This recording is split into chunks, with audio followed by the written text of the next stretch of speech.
कथा कहती है जिसके शरीर में काया का रोग हो जाता है, सोराइसिस जैसी बीमारी हो जाती है, खाल निकलने लगती है, चेहरे पर कालापन आ जाता है, आंखों के नीचे कालापन आ जाता है, या शरीर में काले काले धब्बे पूरे शरीर में कहीं पर भी पड़ जाएं, डॉक्टर का इलाज करवाओ, डॉक्टर को शिव मानो, जो दवाइयां दे वो खाओ, जांचें करने की बोले जांचें कराओ, पर साथ में एक काम और करो, शंकर भगवान को 5 बेलपत्र 5 दुर्वा समर्पित कर कर एक ही लोटे से 5 बार थोड़ा थोड़ा जल सुंदरेश्वर महादेव के नाम से चढ़ाओ।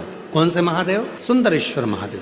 जो जल चढ़ाया है उस जल को कटोरी में झेल कर लेकर आओ, 5 दुर्वा में से एक दुर्वा एक बेलपत्र उठाकर ले आओ, बेलपत्री को सुबह के समय खा लो, दुर्वा को प्रदोष काल में खा लो, और वो पानी को पूरे शरीर पर 5 बार लगाना चालू कर दो। शरीर में कितना भी अगर कालापन आ रहा होगा, छट्टे पड़े होंगे, सोराइसिस जैसी बीमारी भी होगी, तो लगभग 1.5 महीने के अंदर पूरा काया ठीक होना प्रारंभ हो जाएगी। सुंदरेश्वर महादेव का इतना महत्व।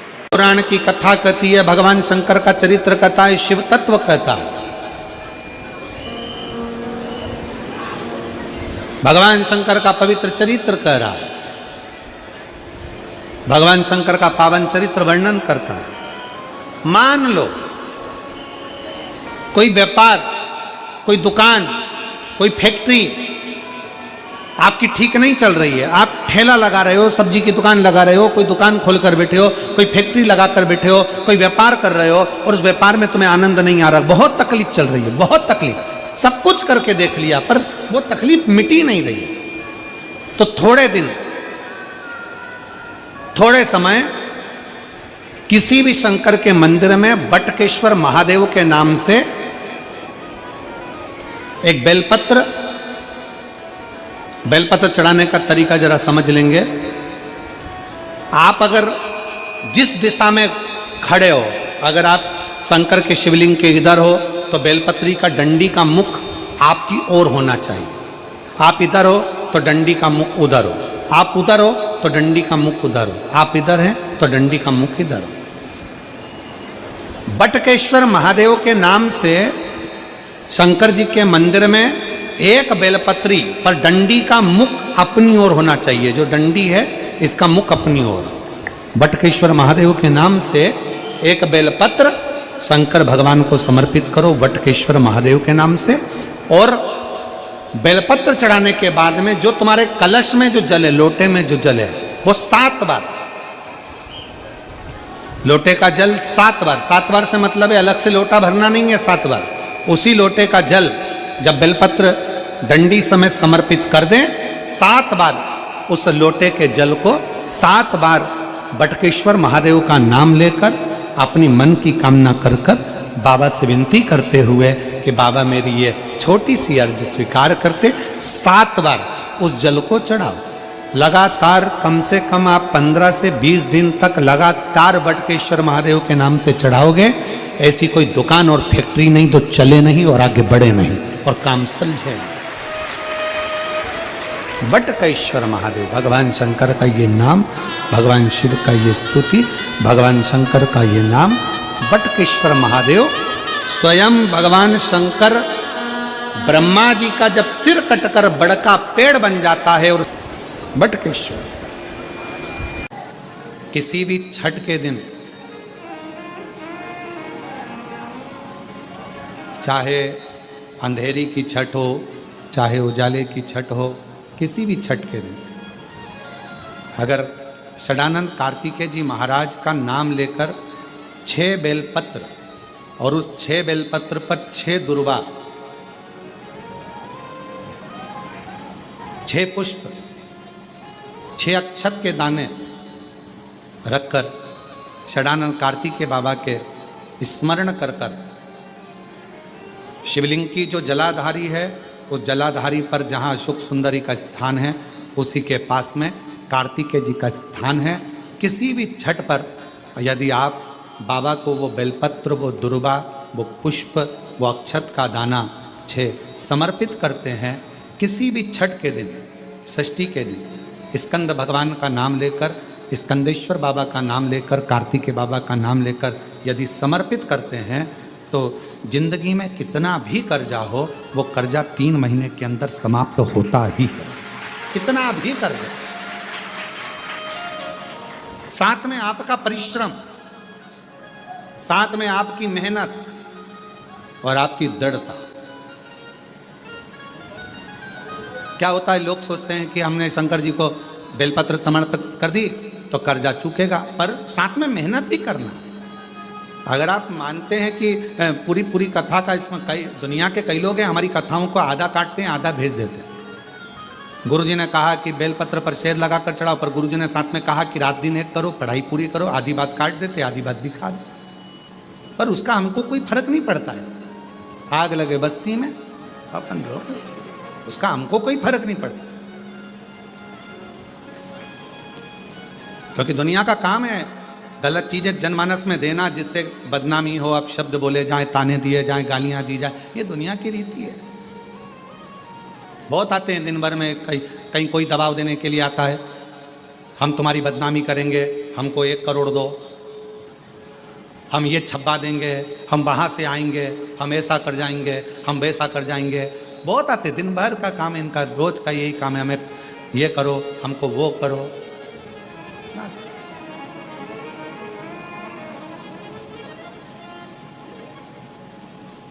शिव तत्व है, दबाव देने वाले ढेर मिलेंगे, अपशब्द कहने वाले ढेर मिलेंगे, ताना देने वाले ढेर मिलेंगे, पर आप अपनी पूर्ण ऊर्जा के साथ में शिव महापुराण की कथा कहती है, 6 बेलपत्र, 6 पुष्प, 6 दुर्वा, 6 चावल के दाने और साथ में अपना परिश्रम पूर्ण करो।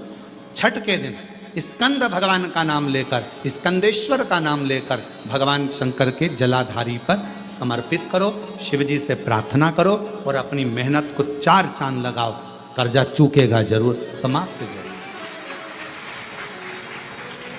कर्जा का मतलब ये नहीं है कि आप कर्जा करे हो तो मेरे से बन नहीं रहा, मेरे प्राण छूट जाए तो अच्छा, मैं तो मर जाऊं, मैं टेंशन में हूं, मैं डिप्रेशन में हूं, बहुत परेशान हो गया, ऐसा हो गया। ना ना, दुख आता है, जब सुख आया, सुख चले गया, तो दुख आएगा तो दुख भी जाएगा, दुख भी समाप्त होगा, उसमें क्या विचार कर। ऐसा तो नहीं है कि दुख समाप्त नहीं होगा, दुख नहीं जाएगा, सुख आया है। जब हमारे अच्छे दिन अगर समाप्त हुए हैं तो दुख भी समाप्त जरूर होगा, फिर वापस सुख आएगा। थोड़ा हिम्मत, थोड़ा धैर्य, थोड़ा हृदय पर भाव एकाग्रित करो कि नहीं नहीं, मेरा शंभु, मेरा शंकर, मेरा त्रिकालदर्शी, मेरा कैलाशी, मेरा अविनाशी, मेरा शिव मेरा दुख काट। शंकर भगवान ने कह दिया, दक्ष प्रजापति तुमने बम बम बोलकर मेरी स्तुति करी है, मैं वर देता हूं, जो मेरे मंदिर में आकर बम बम बोलेगा मैं समझ जाऊंगा कि मेरा ससुर आया है, मैं समझ जाऊंगा। अब एक जगह हम कथा कर रहे थे, उस कथा में हमने कह दिया कि पुरुष अगर जाके बोले कि बम बम तो भगवान समझे ससुर आया, तो एक माता जी ने कहा अगर स्त्री बम बम बोले तो, हमने कहा सास, उसमें क्या दिक्कत है, शिव तो शिव है, ओगड़ी तो ओगड़ी है। चले बाबा भोलेनाथ, सती मैया जलकर भस्म हुई, हिमालय राज के यहाँ गई। हिमालय राज के यहाँ जो सती माता जन्मी वो पार्वती माता के नाम से विख्यात हुई। बोल पार्वती माता की, माँ पार्वती के नाम से विख्यात हो गई। अवस्था देव ऋषि नारद ने कहा, और देव ऋषि नारद के कहने पर धीरे धीरे धीरे धीरे माता पार्वती शंकर भगवान की आराधना में लीन हो गई। समय आया, शंकर भगवान का विवाह माता पार्वती जी के साथ पक्का हो गया। शिव दूल्हा बने, पार्वती बोलो बोलो जमके दुल्हन। मैनावती नहीं चाहती थी कि महादेव जी के साथ में पार्वती जी का विवाह हो, पर पार्वती मैया कहती थी कि देवर्षि नारद ने कहा है कि मेरा विवाह शिव के साथ होना चाहिए, और मैंने बाल्यवस्था से शंकर जी को अपना पति मान लिया है, इसलिए मैं उनसे विवाह करना चाहती हूं।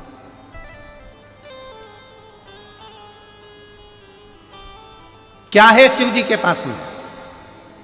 लड़का वो देखा जाता है जिसका पेट्रोल पंप हो, लड़का वो देखा जाता है जिसके पास जमीन हो। पार्वती जी ने कहा, माँ ये गाड़ी, ये बंगला, ये प्रॉपर्टी, ये जमीन तुमने मेरे लिए देखकर देवी दी, और मालूम पड़े में चली भी गई और पहुंचने के बाद मान लो वो गाड़ी बंगला जमीन जायदाद सब शेयर मार्केट में चले गया, डब्बा गोल हो गया और मालूम पड़े सब सत्यानाश मिल जाए उन सामग्री का, तो फिर उस जगह पर तुम्हारी बेटी अकेली रह जाएगी, क्योंकि तुमने लड़का श्रेष्ठ नहीं देखा कि जो कर्म में प्रबल हो, अपने बल में प्रबल हो, जो अपनी विद्या में प्रबल हो, जो कार्य के प्रति जागरूक हो, उस लड़के को नहीं देखा। तुमने केवल धन वैभव देखा, केवल धन वैभव। और जो कर्म संस्कार हो हमारे जीवन में बहुत जरूरी है, बहुत जरूरी। पार्वती जी को ज्ञान उपदेश देवादिदेव महादेव दे रहे हैं, ज्ञान उपदेश।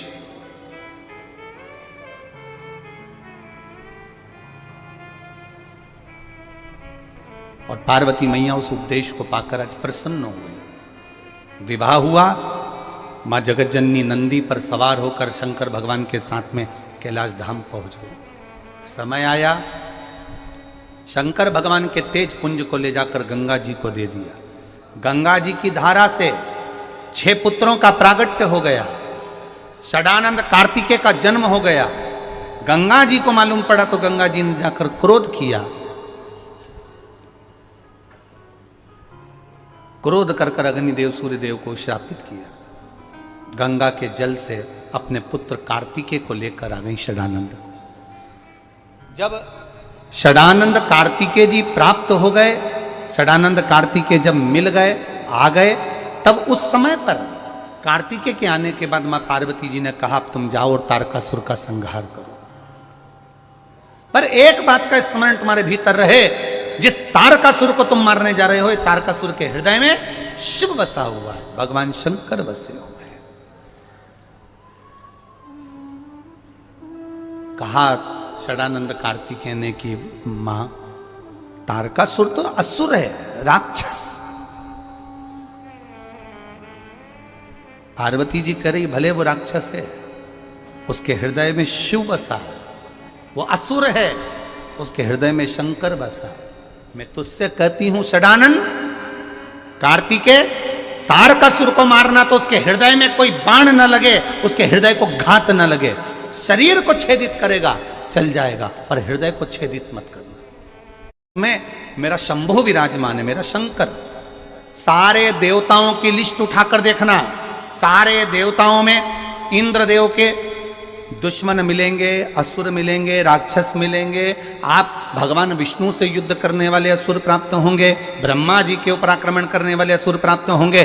पूरे चरित्र को उठाकर देखो 33 कोटि देवताओं के, केवल शंकर भगवान से द्वेष रखने वाला एक भी असुर नहीं था। रावण भी भजन करता था तो शिव का करता था, शंखचूर्ण भी भजन करता तो शिव का करता, जरासंध भी भजन करता तो शिव का करता। जितने भी असुर हुए, जितने भी राक्षस हुए, ये शंकर भगवान के विरोधी नहीं थे, ये शंकर भगवान के द्वेषी नहीं थे, पर दूसरे के द्वेषी थे। इसलिए शिवजी प्रकट होकर इनका संहार करना चाहते थे। क्यों, किस लिए? तारकासुर ने क्या मांगा था कि षडानंद भगवान शंकर के पुत्र द्वारा मेरे प्राण छूटे? क्यों मांगा? क्योंकि तारकासुर जानता था शंकर भगवान शादी नहीं करेंगे। मैं मांगूंगा कि इनके पुत्र द्वारा मेरे प्राण छूटे तो इनकी विवाह होगा, नहीं तो ये विवाह भी नहीं करेंगे। शिव तत्व कह रहा है कनक कुंडला का विवाह रत्न भद्र के साथ हो गया। रत्न भद्र यक्ष की पत्नी बन गई कनक कुंडला। कनक कुंडला जब इंद्रलोक में गई तो इंद्रलोक में कनक कुंडला से पूछा कि इतने सारे देवता थे तो तूने रत्न भद्र को ही अपने विवाह के लिए क्यों चुना?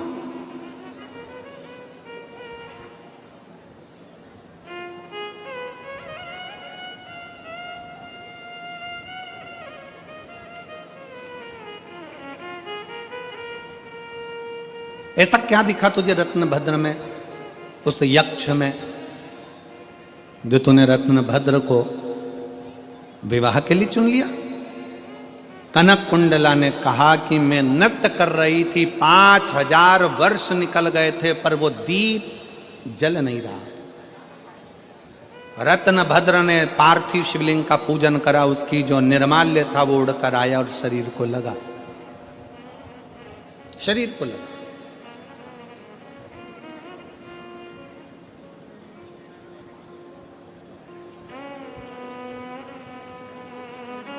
आप सबके स्मरण में कथा होगी श्रीमद् भागवत की। भगवान कृष्ण ने अपने पांव की मिट्टी उठाकर खाई थी कि नहीं खाई थी? भागवत सुनी है कि नहीं सुनी है? सुनी है सबने? भगवान ने मिट्टी खाई कि नहीं खाई? खाई ना। भागवत जी में लिखा है कि भगवान ने मिट्टी खाई। तो किसी ने पूछा भगवान से कि भगवान तुमने ये मिट्टी क्यों खाई? भगवान कहते हैं जिस समय पर पूतना मुझे विष पिलाने के लिए आई थी, उस समय पर सबसे पहले पूतना ने मुझे दूध पिलाया था। और दूध पिलाते समय जितने ब्रज के बच्चों को पूतना स्तनपान कराते कराते आई थी, दूध पिलाते पिलाते आई थी, विष पिलाते पिलाते आई थी, सारे बच्चों के प्राण उनके मुख से छूटे थे और पूतना के स्तन में चले गए थे। मैंने दूध पीने के बहाने उन बच्चों के प्राणों को, ब्रजवासियों के प्राणों को अपने खींच कर पेट में रख लिया था। भगवान कहते हैं ये सारे ब्रजवासियों का उद्धार तो मेरे चरण की रज से हो जाएगा। मैं धेनु चराने के लिए, गाय चराने के लिए जाऊंगा। गाय चराने के लिए जब जाऊंगा तो गाय आगे आगे चलेगी, मैं पीछे पीछे चलूंगा। गाय जब वापिस आएगी तो मैं जब पीछे चल रहा हूंगा तो बाद में आते समय गाय के चलने से वो रज उड़ेगी तो वृक्षों पर गिरेगी, पक्षियों पर गिरेगी, पशुओं पर गिरेगी, ब्रजवासियों पर गिरेगी, तो उनका उद्धार मेरे चरण की रज से अपने आप हो जाएगा। पर जो अंदर बैठे हैं उनका उद्धार कैसे होगा? तो मिट्टी उठाकर खुद